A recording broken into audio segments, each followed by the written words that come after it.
Gawa tayo ngayon ng mabilis na sinigang na salmon bowl. At habang tulog yung twins, actually pagising na yun sila, kaya wait lang.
Nag-pick up ulit kami sa Target dahil kulang yung nabili the other day. Ayan, kakain ako later ng chips and sour cream.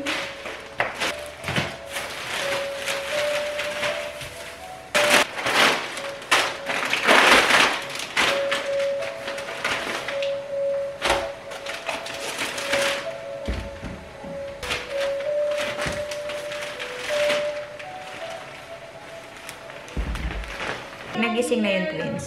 Ngayon, papakainin ko sila. Hindi ko alam kung gusto nila ng sinigang. Kaya, gagawa ako ng omelette na lang. Since may spinach. Minsan nabubulok yung spinach. So, gawin na lang natin siyang omelette. Si Anaya, ayaw niya magpalapag ngayon. Iyak ng iyak. Wait nga, suot ko yung hip carrier. Para makarga ko siya. Grabe. Ang cranky niya ngayon. Hindi ko alam kung bakit.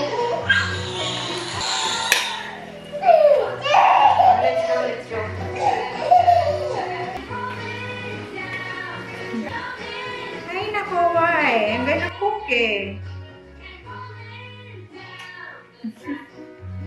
Grabe, tingnan mo, tumigil na siya dahil karga na siya. Say hi. Hi. Anyway, I will cook again. Hindi ko alam paano ako makakaluto. Dahil umiiyak ko.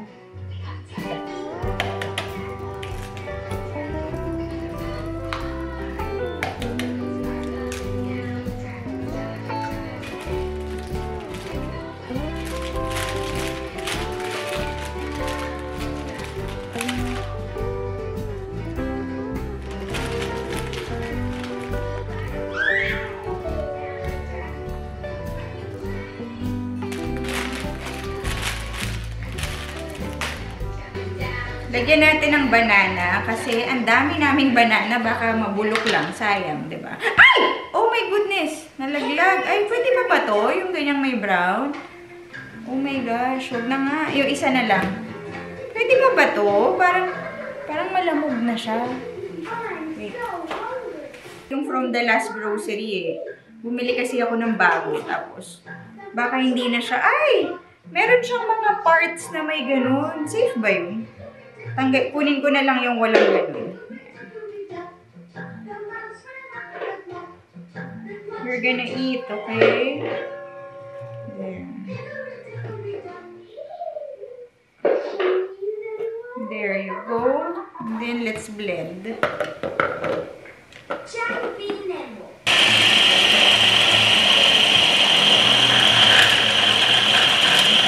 Nilagyan ko na rin ng oatmeal para mas maano siya, firm.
One bear wants to quack,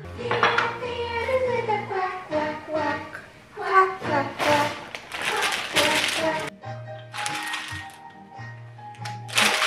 Yan. Pinagyan ko ulit ng spinach yung sinigang kasi yung mga nilagay ko kanina parang lumiit na siya. Ready na yung sinigang. Let's turn this off. And then, ito naman pancake tayo. Alam niyo, ang hirap kumilos. You don't wanna go there? Huh? You don't wanna go there? What happened? Ay, nako po. Gonna make you omelette. Alam niyo ba? Parang nalulungkot na naman ako today. Hindi ko alam kung bakit. Alam niyo yun? May days ako na gano'n. At saka parang pagod na pagod ako today. Pero walang other choice. But, alam niyo yun, ituloy lahat ito. Pero I am so tired. Dami kong ginagawa. And I'm very tired. And The bear went over the mountain. nalulungkot ako lately. Parang may gusto na naman nga akong bilhin. Kanina may ka-chat ako sa marketplace. Dyson. Siyempre, mas mura sa kanya kasi regalo daw sa kanya na ginagamit. Parang gusto ko bumili ng vacuum. Na-share ko na naman before na kapag medyo I'm not feeling good mentally, parang gusto ko talaga nagsha-shopping. Gusto ko may binibili. Eh ngayon, mas nag-i-incline ako dun sa mga panlinis ng bahay, yung mga ganyan. Gusto ko yung mga ganun ngayon. So parang hindi ko sure kung kukunin ko mamaya yung Dyson. Yung Dyson V15. Yun yung pinaka-latest ng Dyson ngayon. Okay. Ayan, meron akong ka-chat ngayon. Anyway, kaninang umaga, ka-chat ko rin yung friend ko nung college. Hi, Chex! Very thankful na lang ako kasi may mga nakakausap akong friends. Pagka alam nyo yun, may feeling akong gusto ko makipag-usap. Anyway, simulan na natin ang omelette nila.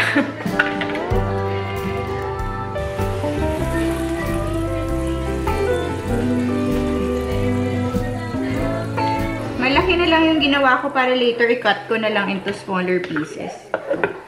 While waiting for the omelette, gawa muna tayo nitong berry glow na binili ko from Shopee. Nalulungkot ako kasi may isa na lang ako na bag nito. And isang bag parang 10 pieces lang siya.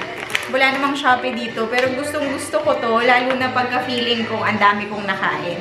Kasi grabe. As in, sinuggest to ng college friends ko, si Cheng and Lovely. I don't know kung nagnonood sila ng vlog. Pero yun, sila nag-suggest nito nung nag-Philippines kami. Tapos bumili ako ng 2 bag. Tapos bumili rin ako ng 2 bag ng coffee.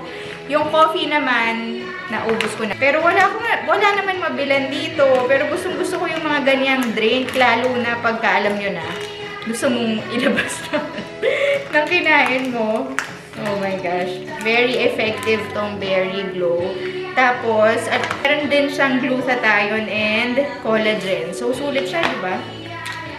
Anyway, bibili ulit ako sa Pilipinas niyan pag bumalik kami ng Philippines.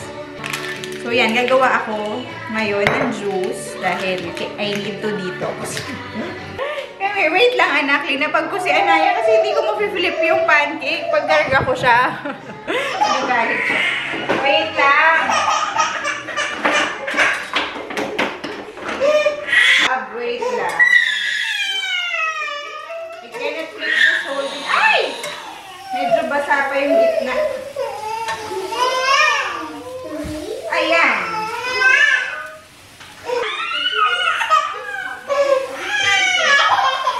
You wait.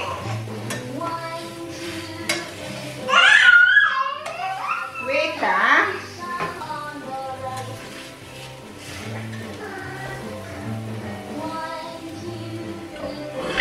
Come here na.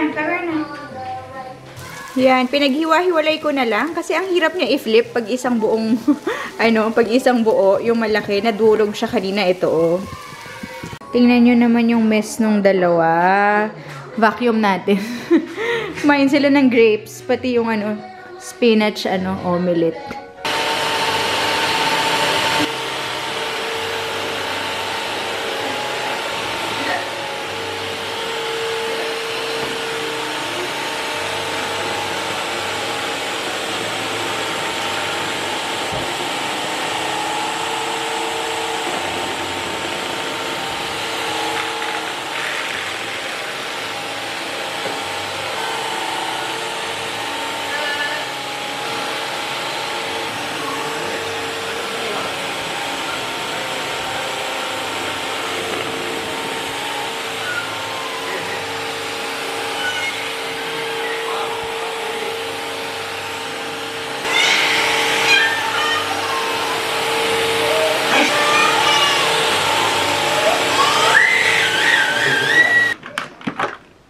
Alam nyo ba, hindi nagpapalapag tong baby na to.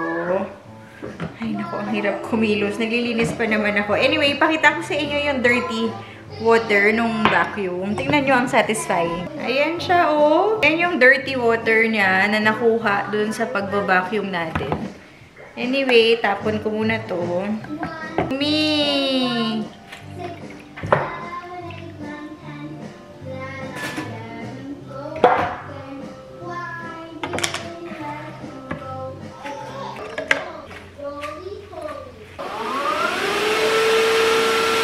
Nagpicture ako nito, yan, yung high chair nila para ma-post ko sa marketplace kasi I doubt na magagamit pa nila yan dahil sobrang convenient gamitin ng IKEA.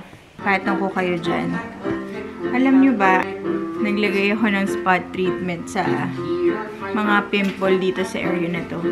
Anyway, ay no. Pagod ako, nag-vacuum ako. Ayun nga, sobrang tempted ako bilhin yung yung bagong vacuum ng Dyson. Hindi ko sure kung bibilin ko siya kasi yun nga, mahilig ako sa ganun ngayon. Also, ang sama ng pakiramdam ko. Anyway, how are you guys? Kamusta weekend? Ano nangyari sa weekend nyo? Weekend namin, sakto lang naman. Diba nag-upload ako ng vlog? And, na-bored ba kayo dun? Kasi sobrang haba ng vlog na yun. Tas, sorry pala ha, kasi yung pinapanood ko na siya nung in-upload sa YouTube, ang dami pala niyang yung parang blank na space. Kasi nagmamadali ako nung in-edit ko yun. So, anyway, I'm very sorry dun sa quality ng last vlog. And, ngayon, gano'n na naman. Wala na naman ganap today. Yung life. Actually, I'm kinda sad right now. And, ayun nga, kaya tumitingin ako ng something to buy kasi feeling ko yun yung mechanism ko kapag parang na-anxiety ako. Na-overwhelmed na rin kasi talaga ako. To be honest, kanina kausap ko si Chicks. Sinasabi ko nga sa kanya na napapagod na ako talaga. To the point na nakakaiyak na. Tapos yung tinatype ko yun, para ako naluluha. Alam mo yun, hindi ko ma-explain yung right words to describe how I'm feeling. Na talaga nakakapagod siya talaga. And sabi ni Chex, pag pinapanood niya raw yung vlog, nakikita na sobrang pagod ko. Alam niyo, sobra talagang pagod ko talaga. Talagang, I need all the energy in the world. And every morning, actually, na bumabangon ako or nagigising ako, nagdadasal lang talaga ako ng please, give me strength, give me energy, give me grace, give me patience, para tawid ko yung araw. Every morning, yun yung prayer ko. Kasi grabe. There are days na naa-amaze ako, no? Kasi feeling ko it's the Lord na binibigyan niya ako ng strength to go. What happened? Wait lang. Ni Amelia yung yung nakuha niya yung extension. Ay, nako. Yan, it's restarting. Hold on. Ayun. So anyway, back to what I was saying. I feel like it's the Lord na sinusustain niya talaga yung energy ko. And na-amaze ako na I feel so blessed sa mga days na yun. Kasi kung ako lang, I know na lalo na yung katawan ko, parang very weak kasi yung energy ko. Yung andali ko madrain. As in, ever since ganito na ako, siguro dahil wala akong sports. Pero madali talaga ako mapagod. Nasaan na sila? Ayun. Ayun, madali talaga ako mapagod, no? Pero meron din moments na ito, like ngayon. Actually, maraming moments na talagang napapagod talaga ako. I just don't have a choice. Na, yun I say nakakapagod, nakakaiyak din. Sabi. Parang wala akong time for myself to rest. Wala akong time na mag-chill. Dahil laging ganito. Minsan nakaupo akong ganito, pero I still don't include this as alam niyo yun. Kasi kahit papano, nandyan din sila. Pero wait lang. It's spooky season at Halloween. Spectacular! Get 30 minutes of all-you-can-play games free with the purchase of 60 minutes. Ayan. Enjoy treat. Ayan. Ayan na. Yun ang favorite naman nila ngayon, Mother Goose. Twinkle, twinkle, little star. Naiiyak na naman si Anaya. Isa pa yan, no? Parang, kanina nandun ako sa loob with them kasi nga iyak siya ng iyak. Ngayon lang ako lumabas kasi nag-restroom ako. Ayun ako. Anyway, yun nga. Okay lang ba sa inyo yung ganito? Kasi energy ko wala na naman. Ay, nako. Anyway, alam nyo, gusto ko rin kayong kwentuhan. Magawa ako ng video ng twins. Simula newborn sila, mag 1-year-old na kasi sila. Hindi ko namamalaya na dahil very, very fast-paced yung everyday life. Naalala ko din yung complication ko after their birth. Yun, hindi ko pa siya nakwento sa vlog kasi na-emotional ako pag naalala ko yun. Let me know kung gusto niyo ng mga kwentong ganun kasi gusto ko rin siya magkwento. Gusto ko, alam niyo yung feeling ng re-release, nalalabas ko yung emotion ko. Gusto ko rin siyang gawin sa vlog. Hindi ko sure kung kailangan ko ba i-add yung mga stuff like that. Kakaalis ko lang iyak agad, oh. May dumating na package, dalawa. Tingnan natin. Yung isa kasi, alam ko yung isa hindi ko alam kung ano. Yung isa, alam ko, yung, di ba yung wagon na gift sa twins, kasi di ba kulang ng seatbelt, papalitan daw yun. So, bibigyan kami ng bagong wagon dahil lang dun sa part na nawawala. Hindi ko tuloy alam anong gagawin ko dun sa regalo na walang seatbelt. Baka isell ko na lang siya sa marketplace. Pero anyway, yun nga, na-advise na ako ni Jackie, yung nagbigay sa twins nga ng wagon, na may dadating daw na bago, kasi yung seller, papadala na lang kami ng bago. Ganun sila ka-generous. Akala ko nga yung part lang ng seatbelt yung ibigay. Pero yung buong wagon pala. Pero hindi ko alam bakit dalawa. Ayan oh, let's see. That's fine! But it's okay. Just do dalawa. Finish it, it's too Okay, big. ito yung isa, yung wagon niya. May bago ulit. Chippies! Nandito na Jack, if you're watching, thank you again. Ito yung bagong wagon. Hindi ko alam ano yung isa. Tingnan natin. What is this? Hindi ko alam ha. Wala naman akong binili. May binili ka ba, babe? May binili ka ba? Ha? Ay. May binili ako. Yung ano, babe, mga diaper. Oh, the agents. In-order ko pala talaga to. Hindi ko lang siya nalaman kasi ang laki ng box. Pero diaper ng twins yan. Pati baby wipes. I want your phone. Ako pala talaga nag-order nun. Hindi lang ako familiar kasi naka-auto siya. Yung parang naka-monthly subscription ako sa Amazon. So, hindi ko na alam na dumating siya. Pero anyway, hindi kasi ako sanay na ganyang kalaki yung box. Yan yung diaper and yung baby wipes. Every month, nagpapadala sila ng ganyan. Yung diaper, 2 beses. Yung wipes, 1 beses. So, yan. Matutulog na rin yung twins. In a while, 3:15, matutulog silang mga 3:30. 7 na, hindi pa sila nagdi-dinner. So, yung magpalapag ng matagal, nakakapagod. Sige. Alam nyo ba, today is not a good day. Grabe. Pinustro ko na lang mag-vlog kahit naman. Malungkot kasi ako ngayon. Ewan ko kung bakit, alam nyo na. Alam nyo yung Actually, ang dami kong gusto sabihin. I feel like I have so much to say. I'm just not sure if this platform is the right place. Kasi, alam niyo yun, hindi ko sure eh. Pero ang dami kong pinagdadaanan in my life. And siguro kaya rin sila cranky. Kasi may mga sipon sila, tsaka ubo. Nahawa sila sa mga kuya. Kasi after nung Sunday, di ba nung night na nanood kami nung Titanic, nung Monday, hindi pumasok yung boys. Kasi may ubo si Noah. Kasi Nax, ayaw niya na rin pumasok kasi nga may ubo si Noah. Babe, ito na. Ready na yung food nila. Ready na? Okay, may battle. Go. What's your first one? Ay, nako. Siguro, kaya rin ako ganito kasi wala akong tulog. Nakakita gising ng gising ng dalawa. Gising ng gising sila. Tapos, si Peng kasi usually kay Amelia. Pagka si Peng, umiiyak to, tapos hindi niya napapatahan sa madaling araw. Natutulog lang siya, iniiwan niya tong gising kasi feeling niya ayaw matulog. So, alam niyo yun, kinukuha ako sa kanya. Kasi, kasi alam ko matutulog pa yung bata. Kaya, puyat rin ako. Nakakapagod talaga. Wala rin akong tulog. Bakit ako walang tulog?